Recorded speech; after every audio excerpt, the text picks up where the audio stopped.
I'm in the middle of a really fun project right now.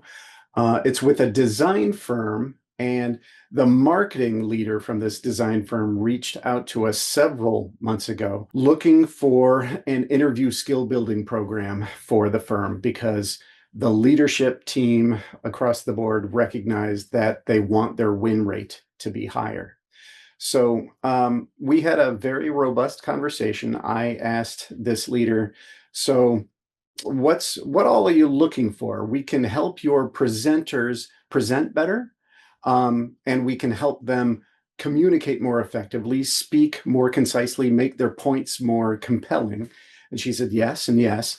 And I said, well, what about the people leading the interview prep? Are they strategizing? Is there a consistent strategy process? And she said, no, there isn't a consistent strategy. We need that. And I said, do they need to get better at leading the prep process? And she said, yes, yes. And I said, okay, well, there's a lot that we can do for you. We've got workshops for all of these things. We can follow it up with coaching. Do you need like an in-house way to make sure that this learning gets fulfilled, that the people who go through the workshops actually do that? And she said, yes, absolutely.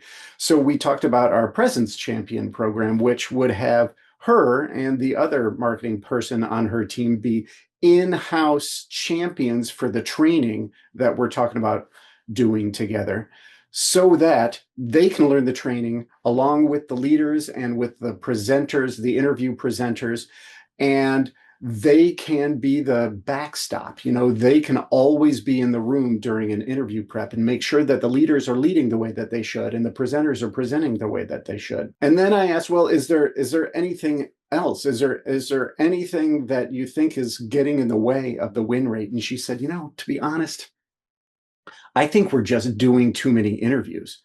And I said, oh, tell me more about that. She said, well, we're an ESOP. So we're owned by the employees. And as a result, there are a lot of people who are seller doers. And everybody kind of does it their own way. She said the senior level people just pursue every project that they come across. And as a result, a whole lot of people are getting pulled into interviews that aren't really a perfect fit for the firm or the team, even when things are really busy. So as a result, a lot of team members are getting pulled into a lot of different directions, getting involved in a lot of different projects and a lot of different pursuits and a lot of interviews, and they're just not able to do the interviews terribly well. So what happened was we got picked to do this training with this company, and we set up a bunch of workshops. We started with everybody who presents in interviews, and we proceeded to work with all of the leaders. So when we worked with the presenters, we had a couple of conversations about what gets in your way, in terms of designing the right message and delivering it well. And very consistently, people in the room said, oh, there's just not enough time.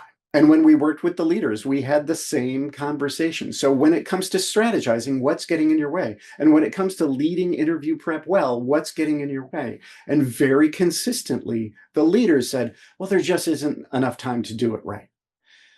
So I kind of interrupted the conversation at that point when I was talking with the leaders, and I asked, so tell me about your go, no-go process.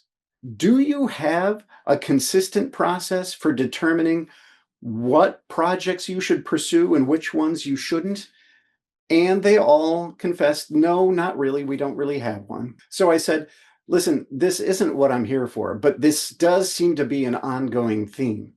So I'd like to suggest that you do something about this. And the leaders kind of took me on and talked to me about the process that they do go through on a regular basis. The marketing leader, the person who hired me, the person who said, we do too many interviews, she leads a conversation about the projects that people are exploring.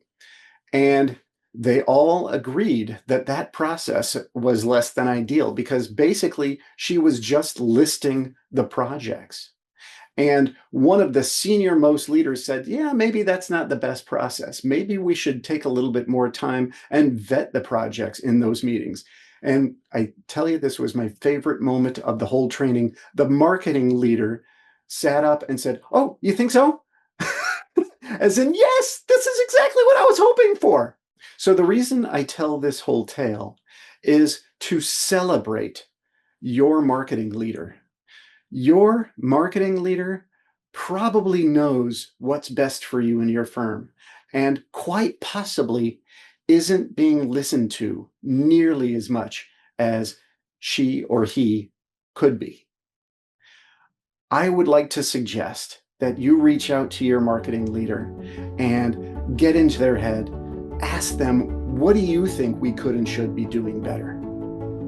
And whatever they come up with is probably a fantastic suggestion.